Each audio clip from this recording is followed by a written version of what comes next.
जय जगन्नाथ। जय माँ दक्षिण काली। ए संसार समस्ते भावती कि मोर कि कर्म द्वारा मु एही भली फल भल फल बा मंद फल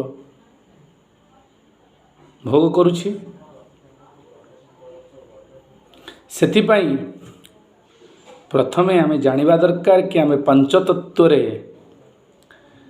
जेमिति समस्ते ए संसार रे अतिबाहित होइचंती से बेले आमे पांचटी कर्म को नहीं आमे अतिबाहित होइचंती।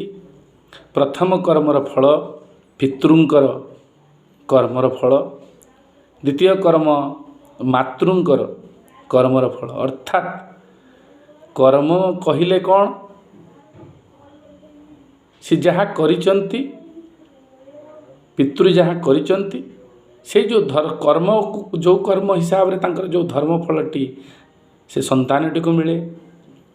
तृतीय हेउछि से जो समय रे पितृमातृ संयोग रे जो समय रे गर्भरे रहिले से तृतीयर फल। चतुर्थ हेउछि से जो समय रे जन्म ग्रहण कले से समयर फल। एवं पंचम रे जो समय रे से संसार को आसीछि आउ तार पूर्व जन्मर कर्मर फल को नहीं से ये पांच तत्व को नहीं से जन्म होइछि। सेथिपाई जो समय रे से जन्म होइछि से समय रे संसार रे शह शह लोक लक्ष लक्ष लोक जन्म होइछंती सेही समय सेही घड़ी मुहूर्त रे। हेले जणे राजरास्ता रे झाड़ू मारुथुआ बेले जणे नेता, जणे डॉक्टर, जणे शिक्षाविद, जणे कवि आउ जणे पंडित यही टाइप रे प्रत्येक लोक निजे निजे हेई थांती। तार कारण कि बापा मांकर कर्मफल भल एवं रही समय कर्मफल आउ जन्म होबार समय कर्मफल निजर कर्मफल जदि थाए ताले सी बहुत बड़ गोटे विद्वान बा बहुत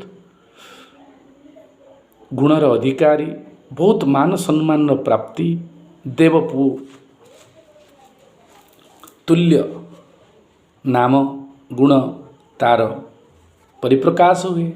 जार दुईटा गोटे कर्म ठीक न थाए जमी बापा मांकर कर्म ठीक नथिबो तांकर फल धर्म फल बा निजर पूर्वजन्मर कर्मफल ठीक नथिबो बा जो समय से गर्भरे रहिला से समय फल एमती जदि कौनसी कर्मफल न ठीक न थाए ताले सी आउ भल फल कौन पाइबो सेठी मंद फल ताको मिले। सेथिपाई जହାର जो फल मिलुना कहीं प्रत्येक दिन जदि ब्राह्मण होता है ताले सी तांकर गुरुदेव अग्नि इनको चिंता करंतु एवं अग्नि सूर्यंकर अंश बा तेज अग्नि पेंडुला हेउचंती सूर्य। सेथिपाई प्रत्येक दिन से स्नान करी सूर्य को अर्घ्य दियंतु। सूर्यंकर गायत्री दिवाकराय विद्महे प्रभाकराय धीमहि तन्न सूर्य प्रचोदयात् तन्न सूर्य प्रचोदयात् पाठ करंतु।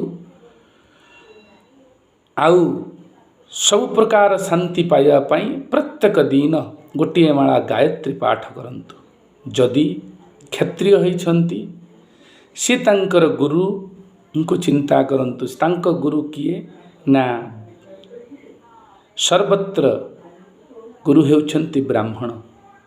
सेथिपाई यदि के ब्राह्मण कतरु शिक्षा अर्जन करि थाए विवाह पूर्वर बा व्रत जार अच्छी कर्ण मंत्र जेतले नियंती बा ब्राह्मण वैष्णव कतरु से मानंकु से गुरु रूप रे चिंता करा जाए। सेथिपाई प्रत्येक दिन गुरु बृहस्पति को चिंता करंतु। अन्य जातिर लोक माने बा नारायण को चिंता करंतु। ब्रह्म गोमाता को खाद्य अर्पण करंतु। निश्चित सेमानंकर भाग्य परिवर्तन हेबो। ଜୟ ଜଗନ୍ନାଥ।